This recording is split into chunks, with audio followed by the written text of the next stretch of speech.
또 한 주간이 시작이 되었습니다. 일요일인 주일날부터 한 주간이 시작이 되어서 주말이다 하면은 토요일을 가리켜서 주말이다. 그렇게 하는 것입니다. 반대로 생각하면 안 되겠습니다. 오늘 한 주간 시작하는 시간에 또 하나님께 예배로 시작하는 또 믿는 자들, 진리 안에 하나님의 백성들, 참으로 한 주간 동안 복이 충만할 것을 믿습니다. 소망하는 일들마다 풍성한 열매, 좋은 열매 맺기를 축원합니다. 좋은 열매라는 것은 우선 씨가 좋아야 됩니다. 좋은 씨가 있어야지 좋은 열매를 거둘 수가 있는 것입니다. 좋은 씨를 뿌리고 그 다음에 또 좋은 밭이 필요합니다. 밭이 좋지 않으면 아무리 좋은 씨도 좋은 열매를 거둘 수가 없습니다. 그래서 좋은 씨와 좋은 밭이 만나야 되는데 여기에 꼭 한 가지 빠져서는 안 될 또 한 가지가 있습니다. 뭔가 하니 좋은 환경인 것입니다.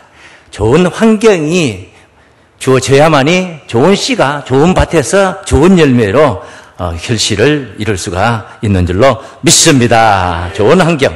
참으로 여러분들에게도 이 한 주간 동안 좋은 환경이 충족되어서 좋은 열매들 풍요롭기를 바랍니다. 신앙적인 환경도 바로 이와 같습니다.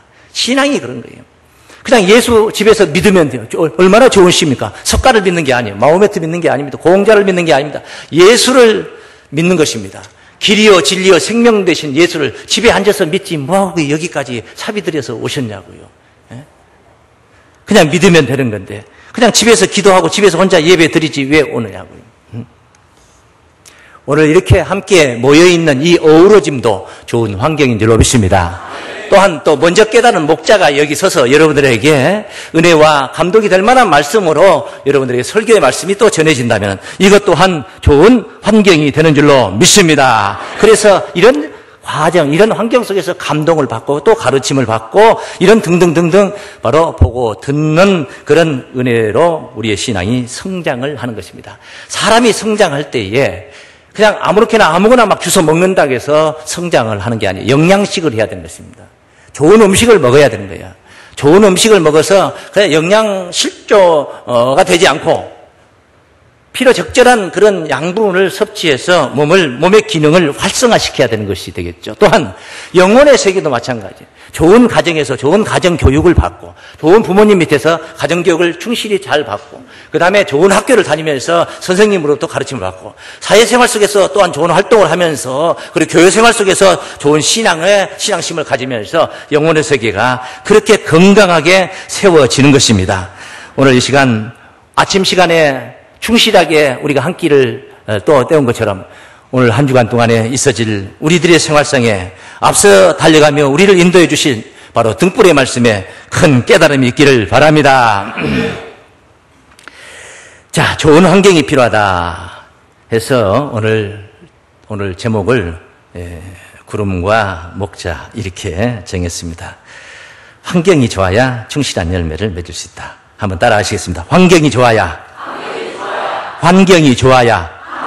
충실한 열매를 거둘 수 있다. 할렐루야. 환경이 좋아야 충실한 열매를 거둘 수가 있습니다. 천국 백성이 되어감도 마찬가지예요. 앞서 말씀드린 것처럼 예수님이 마태복음 13장 37절에 좋은 씨를 뿌리는 이는 인자요. 좋은 씨를 가지고 오셔서 세상이라는 밭에 사람들의 마음밭에 이렇게 뿌렸습니다. 이렇게 세상 사람들의 마음밭에 뿌렸지만은 만약에 씨앗이 기름진 밭에 떨어졌지만은 앞서 말씀드린 대로 환경에 필요 적절한 그런 환경이 충족되지 못하면은 절대로 좋은 열매를 거둘 수가 없어. 그러면 좋은 환경이 뭐가 좋은 환경입니까? 날씨 대단히 중요합니다. 날씨. 그러지 않습니까? 지금 갑자기 기온이 영하 15도 정도 내려가 버리면은 어떻게 되겠습니까? 이 식물들이 다 얼어버리지 않겠습니까?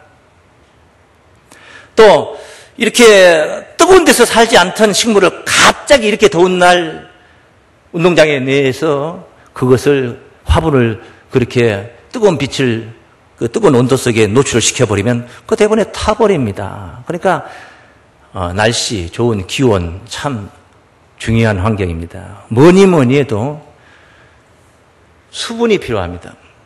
수분이 필요해요. 물을 공급하지 않으면, 날씨가 뜨겁지 않아도 물을 공급해 주지 않으면 결국은 타버리게 되는 겁니다.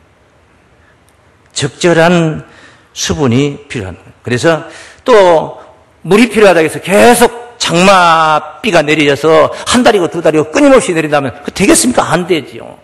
적절한 햇살이 필요합니다. 이렇게 성도들에게도 때로는 따뜻한 햇살이 필요하고, 때로는 그저 넘어질 뻔하게 만드는 태풍도 있어야 됩니다. 한 번씩 불어서 바다를 휙 뒤집어 엎어버려야지 이 바다가 정화가 되고 바닷속 생물들이 살게 되는 거예요. 나무들도 그런 바람들을 맞아야지 뿌리를 깊이 내리고 안 넘어지려고 애를 쓰며 뿌리를 깊이 내려서 결국은 그 뿌리가, 그때 내렸던 뿌리가 좋은 열매, 많은 열매를 맺을 수 있는 양분을 충분하게 빨아들일 수 있는 그런 근거가 되고 힘이 되는 것입니다. 좋은 환경 참으로 필요하다. 뭐가 좋은 환경이 되겠는가? 교회의 이 목회자, 그리고 우리 성도들이 신앙생활하는데 이 교회라는 기관이 바로 좋은 환경이 되어주는 것이고, 교회에서 성도를 가르치고 양육하고 리더하는 목회자가 또한 좋은 환경이 되어주는 것입니다. 되어줘야 될 줄로 믿습니다. 좋은 환경이 필요하다. 좋은 환경. 자, 그런데 앞서 또 설명이 되었듯이 좋은 환경은 여러 가지가 다 필요하겠지만은 그 좋은 환경 중에는 구름의 역할이 있습니다. 따라하십니다. 좋은 환경 중에는 구름의 역할이 있다. 좋은 환경 중에는 무슨 역할이 있다? 구름의 역할이 있다. 구름, 아주 대단히 중요한 역할입니다. 식물들에게 굉장히 중요한 역할입니다. 신명기 32장 2절에 보시면은 나의 교훈은 내리는 비요, 나의 말은 맺히는 이슬이요, 연한 풀 위에 가는 비요, 채소 위에 단비로다 그랬습니다. 자, 연한 풀 위에는 장대비가 내려버리면 안 됩니다. 이제 열무를 심어서 싹이 났고 상추를 심어서 싹이 났는데 장대비가 막 자꾸 장시간 동안 내려버린다면 다 뒤집어 엎어져 버리고, 엎어지지 않았더라도 그것은 뿌리가 썩어버립니다. 물속에 계속 방치되다 보니까 뿌리가 썩어버리거든요. 연한 풀에는 가는 비요. 할렐루야. 그런데 그 가는 비가 좋다고 해서 연한 풀이 아니라 굵은 풀, 내 덩치보다 더 큰 식물들에게 그 가는 비가 찔끔찔끔 오는지 가는지 그냥 알지 못하게 내린다면 그게 어떻게 단비가 될 수 있겠습니까? 단비가 될 수가 없습니다. 충족이 안 되는 거예요. 채워지지 않는 것입니다. 무성한 채소 위에는 굵은 비가 내려야 되는 것입니다. 믿습니까? 굵은 비가. 바로 우리 사람의 삶에, 식물도 그러겠지만은 삶에 무시할 수 없는 생명력, 절대적인 것, 공기입니다. 공기. 이것은 몇 시간 안 마신다고 되는 게 아니에요. 그냥 불과 몇 분만 딱 끊어버리면 숨이 끊어지니까 공기 대단히 중요합니다. 그런데 그 공기에 거의 버금가는 중요한 또 한 가지가 있습니다. 뭐냐? 물입니다. 물. 우리가 물 풍요로워서 그냥 샤워기 틀어놓고 샤워하고 빨래 그냥 막 헹궈서 또 막 버리고 하지만은 이것이 정말로 우리가 사막 속에 갇혀 있다면은 그 물이 무엇이겠습니까? 생명입니다. 대단히 중요합니다. 물이라는 게. 그런데 이 물이 어디서 공급이 되는고 하니 큰 강물 줄기에서 물꼬를 터서 이렇게 공급을 받는 것 같아도 결국은 다 어디서 오는 것이냐면은 저 바다에서 증발한 것들이 이 구름을 통해서 내리는 것입니다. 무엇을 통해서 내린다고요? 구름을 통해서 비가 내림으로 인해서 강이 존재하는 것이고 바다가 존재하는 거예요. 비가 계속 안 내리면 강은 없어지는 것이고 땅속에 있는 물은 고갈이 되는 것이고 그리고 바다도 존재할 수가 없게 되는 것입니다. 그래 하나님이 이 시스템을 이렇게 만들었다는 거. 증발을 해서 구름을 통해서 다시 내려가지고 토지를 적시해서 파종하는 자에게 종자를 또 먹는 자에게 양식을 주고 돌아가는 것처럼 이 하나님이 이 시스템을 이렇게 만들어 놨다는 것이 얼마나 귀하고 정말로 대단한지 모릅니다. 이 구름을 통해서 물을 우리가 공급을 받는 것이다. 동식물들이 다 그렇게 구름을 통해서 물을 공급합니다. 우리 영혼도 마찬가지. 영혼. 우리 영혼도 육적인 몸이 육적인 물을 필요로 하듯이 우리 영혼의 세계에서는 영적인 물이 필요한 것입니다. 그 영적인 물이 무엇이냐? 이걸 성경에서는 생수라고 하는데, 물론 생수라는 것은 그냥 작은 마트에 가도 그냥 생수라는 것은 있습니다. 생수병 500ml 담겨진 거 1.8리터 또 들어있는 병, 이런 플라스틱 병에 들어있는 생수들이 있습니다. 광주에서는 전에 보면 지금은 모르겠습니다. 환희 생수 이렇게 그런 생수가 있었습니다.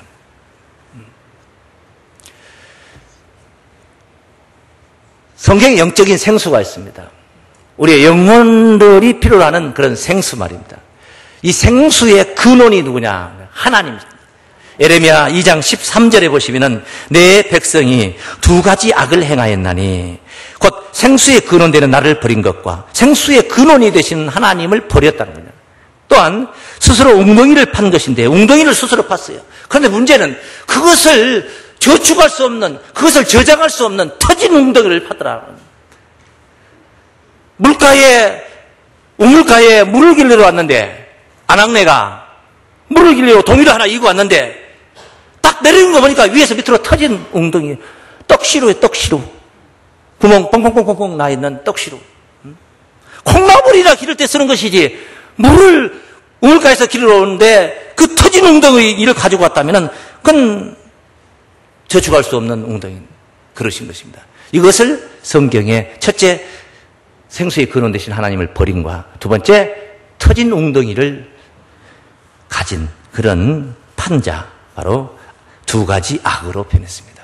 오늘 말씀을 들으러 오시고 은혜를 받으러 오신 여러분이라면 터진 웅덩이 그릇이 아니라 큰 그릇으로, 튼튼한 큰 그릇으로 아구가 쫙 벌어져서 열려져 있는 여러분의 심령의 문이, 마음 문이 활짝 열려있는 그런 심령으로 말씀을 듣기를 바랍니다. 그 바로 은혜 받을 그릇이 된 자들이다.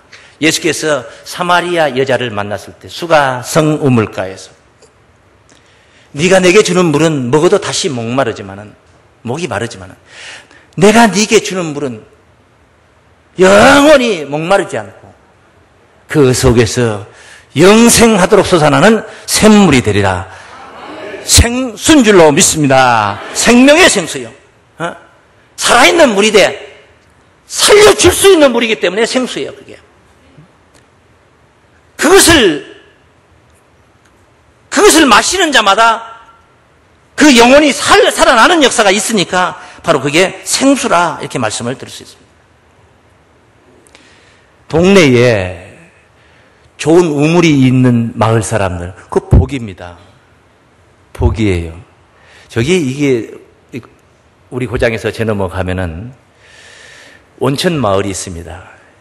온천 마을 안에 가까운 지역을 제가 삼가하고 말씀을 드립니다. 그 온천 단지가 생겨서 원탕, 저쪽도 원탕 이러면서 그 사우나, 목욕탕들이 많이 생겨서 성업이 되고 있습니다. 거기서 들은 이야기인데 예로부터 그 동네 사람들은 피부병을 앓지를 않았더라. 그 물이 그런 물이었던가 하면 물이 좋은 물이어서 피부병에 특효다. 그 온천수가 알지 않았다. 동네에 좋은 우물이 있는 마을 사람들은 참 복 있는 사람들이에요. 그래서 늘 우리가 섭취를 해야 되잖아요. 마셔야 되지 않습니까? 적당량의 물을 먹어야 돼 우리가요. 그런데 계속 안 좋은 물을 먹어야 되는 그 환경 속에 있는 사람하고 계속 좋은 물을 먹는 환경 속에서 태어날 때 거기서 태어나서 늙어서 운명하는 순간까지 그 물을 먹고 사는 생이라면은 그 복이라고 아니할 수가 없는 거예요. 믿습니까? 마찬가지입니다. 우리의 영혼도 마찬가지예요. 이 셈이라는 것은, 우물이라는 것은 교회가 그런 역할을 해야 되는 거네. 양들의 영혼들의 하나님의 백성들의 영혼이, 그 양들이 갈급한 마음으로 찾는 그 생수는 바로 교회를 통해서 공급받는 줄로 믿습니다. 그럼 교회가, 그런 생수가 있는 교회가 있다는 것이 바로 뭐라는 거예요? 그래? 복이라는 거예요. 그게 복이라는 겁니다. 할렐루야. 그럼 그게 복이에요. 우리 교회가 그런 복된 교회가 되도록 우리 다 함께 힘써야 될 줄로 믿습니다. 여러분이 힘쓰는 것보다도 누가 힘을 더 많이 써야 되냐? 이 목사가 힘을 많이 써야 되냐? 힘써야 돼요. 성도들이 논다고 해서 같이 쫓아가서 놀면은 설교 준비 안 하고 놀고 있고, 예? 성도들이 장기 든다고 해서 설교 준비도 안 해놓고 쫓아나가서 그냥 같이 어울려서 장기나 두고 탁구나 치고 놀고 있으면은 다음날 문제가 생기는 거예요. 예? 문제가 생기는 거예요. 그런데 목사가 이 설교 준비를 잘해서 갈급한 영혼들이, 목마른 영혼들이 우물가에 나왔을 때에, 예? 충분하게 흡족하게 담아갈 수 있고 또한 갈증을 해소하고 해결할 수 있는 그런 물을 공급하는 역할, 바로 목회자의 역할이다. 저는 그렇게 믿습니다. 아멘? 아멘. 노력을 제가 해야 될 몫인 것 같습니다. 세상의 물은, 육신적인 물은, 육신적인 하늘, 맨 하늘에서, 육신적인 맨 하늘에서 물이 쏟아집니까? 안 쏟아집니다. 파란 하늘에서 물이 쏟아져요? 아닙니다. 안 쏟아집니다. 세상에서 안 쏟아집니다. 그럼 뭐가 있어야 됩니까? 구름이 끼어야 됩니다. 육신적인 물은 육신적인 하늘에서 육신적인 구름을 통하여서 내리는 줄로 믿습니다. 위에서 아래로 내리는 겁니다. 그래서 초목들이 푸르고 샘들이 존재할 수 있는 것이고 강이 존재하고 바다가 존재하는 것이다. 영적인 물은 저 육신적인 구름에서 만날 수 있는 게 아닙니다. 영적인 물은 영적인 하늘에서 영적인 구름을 만나서 영적인 물을 먹으니 바로 그것이 생수가 되어줄 줄로 믿습니다. 그렇습니다. 그래서 잠언서 10장 11절에 보시면은 따라하십니다. 의인의 입은 생명의 샘이라도. 11절 말씀, 10장 11절 말씀. 의인의 입은 무엇의 샘이라도? 생명의 샘이라도. 악인의 입은 독을 머금으니라. 요 입이라는 것이, 요 입이 바로 뭐냐? 샘이다 이 말이에요. 입이 샘이다. 의인의 입은 생명의 샘이다. 2000년 전에 우리 곁에 오신 예수님은 의인으로 오신 줄로 믿습니다. 의인으로 오신 그 예수님의 입에서 나오는 말씀이 바로 생수였다 이 말이에요. 생수. 입에서 나오는 말씀이 생수라는 거예요. 왜? 입이 샘이라는 겁니다. 입이 샘. 말씀이 나오는 샘이라는 겁니다. 샘. 그러니까 말씀을 물로 비유하고 있음을 알 수가 있는 줄로 믿습니다. 육신적인 구름에서 육신적인 물이 하늘로서 내리듯이 영적인 물은 영적인 하늘의 세계에서 영적인 구름 목자를 통해서 구름과 같은 역할을 하는, 성도들로 하여금 좋은 환경의 역할을 해주는 그 목자를 통해서 바로 생수가 하늘로 쏟아진다는 것을 알 수가 있는 줄로 믿습니다. 그러므로 구름은 목자를 상징했습니다. 따라하십니다. 구름은 목자를 상징하였다. 구름은 누굴 상징했다? 목자를 상징했다. 때를 따라서 육신적인 구름을 통해서 농가 밭에 산과 들에 물이 적절하게 내렸듯이 하나님께서 펼치신 이 영의 세계도 마찬가지입니다. 매 시대마다 때를 따라서 선지자를 세우셨습니다. 선지자를 세워가지고 그냥 맨 하늘에서 하나님의 음성이 번개치듯이 들리고 그냥 맨 하늘에서 하나님께서 무슨 음성을 주신 게 아니라 선지자를 세워서 그 선지자를 통하여서 그 목자들을 통하여서 하나님께서 구원의 메시지를 전하신 줄로 믿습니다. 지금까지 그렇게 왔어요. 그래서 구름은 성경에 많이 비유가 되었습니다. 그 비유된 구름의 그 비유를 우리가 가까이 가서 살펴보면 영락없는 목자를 상징하고 있음을 우리가 깨달을 수가 있습니다. 시편 104장 3절 말씀을 보시면은 물에 자기 누각에 들보를 얹으시며 구름으로 자기 수레를 삼으시고 바람날개로 다니시며, 이 전부 다 비유의 말씀입니다. 무슨 바람날개로 다닐 수 있고 구름으로 자기 수레를 삼을 수 있습니까? 어떻게 구름이 수레가 될 수가 있겠냐? 손오공입니까? 구름을 탔다 그 말은 구름을 타셨다. 구름을 타셨다. 욥기 38장 9절에는 이런 말씀이 있어요. 구름으로 의복을 만든다는 거예요. 구름으로 뭘 만든다고요? 의복을 만든다. 아, 구름이라는 것을 여러분 혹시 보듬어 본 적 있습니까? 구름을 만져보셨냐고요? 보듬어 보셨냐고? 제가 만져보고 보듬어 보았습니다. 지리산의 산 중에 노고단이라는 곳이 있는 노고단.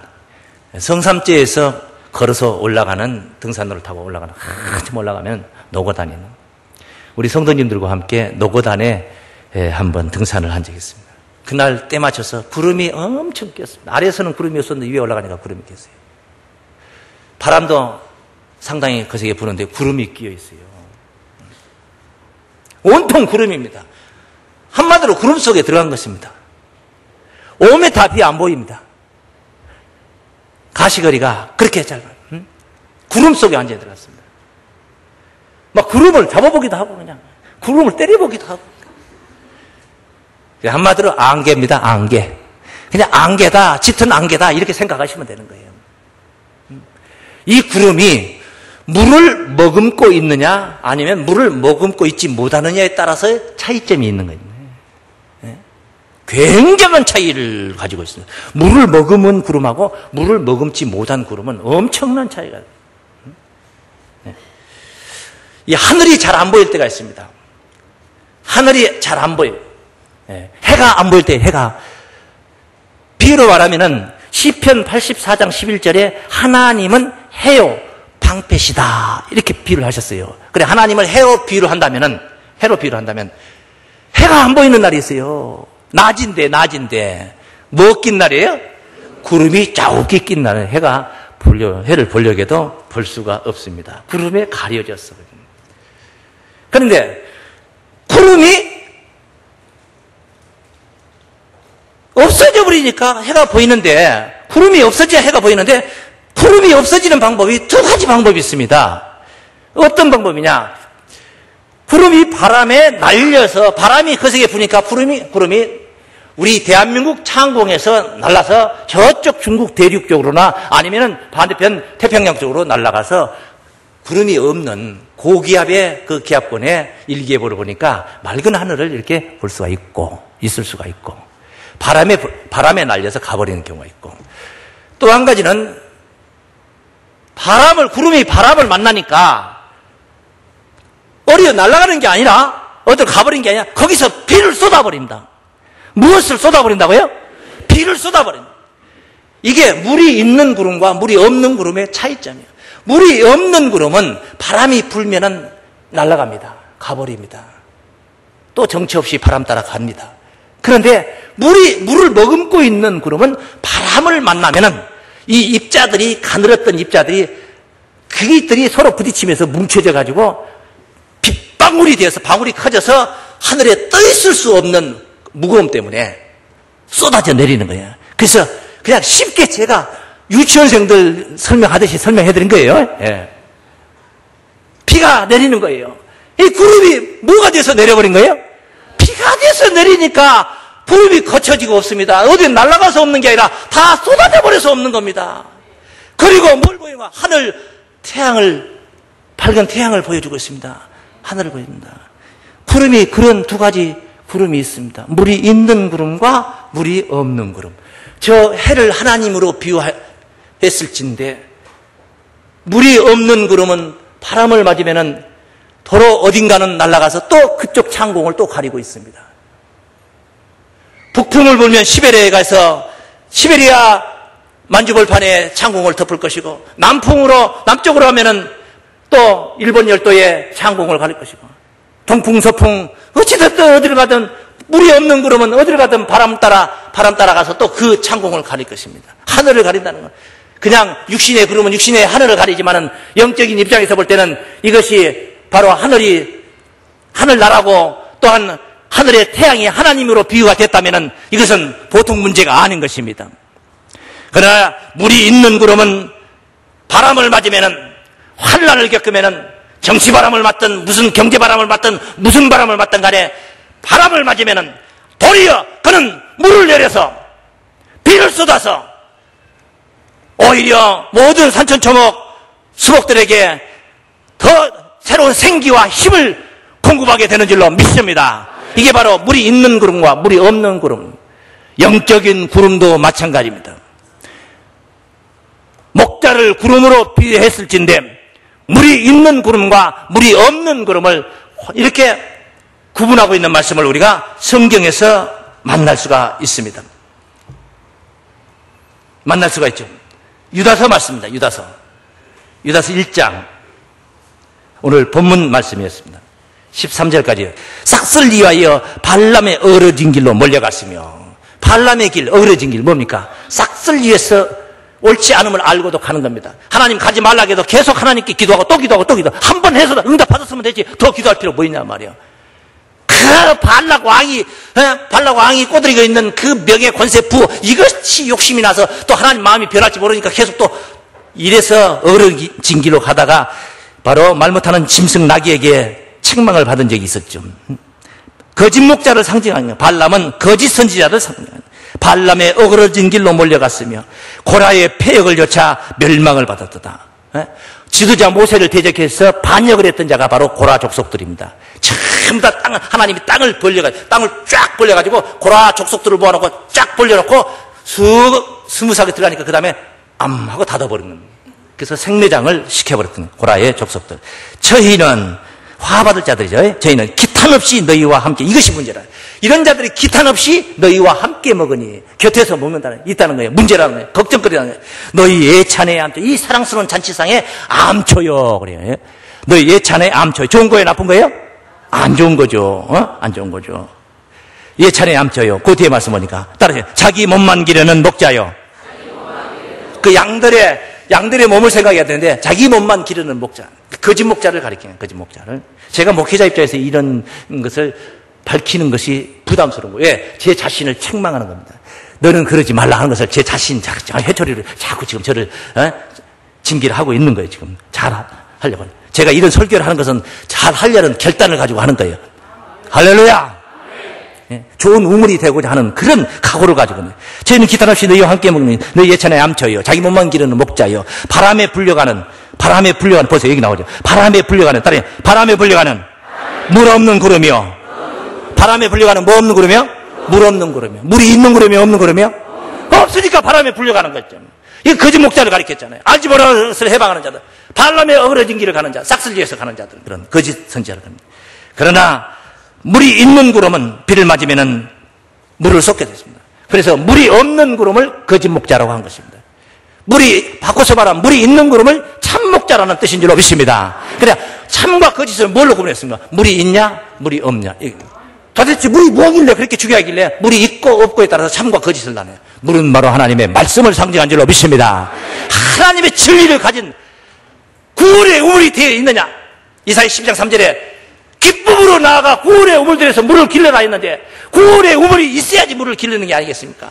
구원의 우물이 되느냐 아니 되느냐에 따라서 바로 참과 거짓이 분별되고 갈라진다는 것. 여러분의 앞길에 구원의 우물이 있어서 물 있는 구름을 통한 구름 타고 오시는 우리 주님의 그 재림의 역사가 시작되는 날을 발견하시고 만나게 되시고, 일어나 머리를 들라 하실 때에 일어나 머리를 들고 하늘 세계를 바라보시고 하늘의 높은 꿈을 꾸시고 하늘의 높은 그 거룩한 영광과 구원을 누리시기를 주의 이름으로 축원합니다.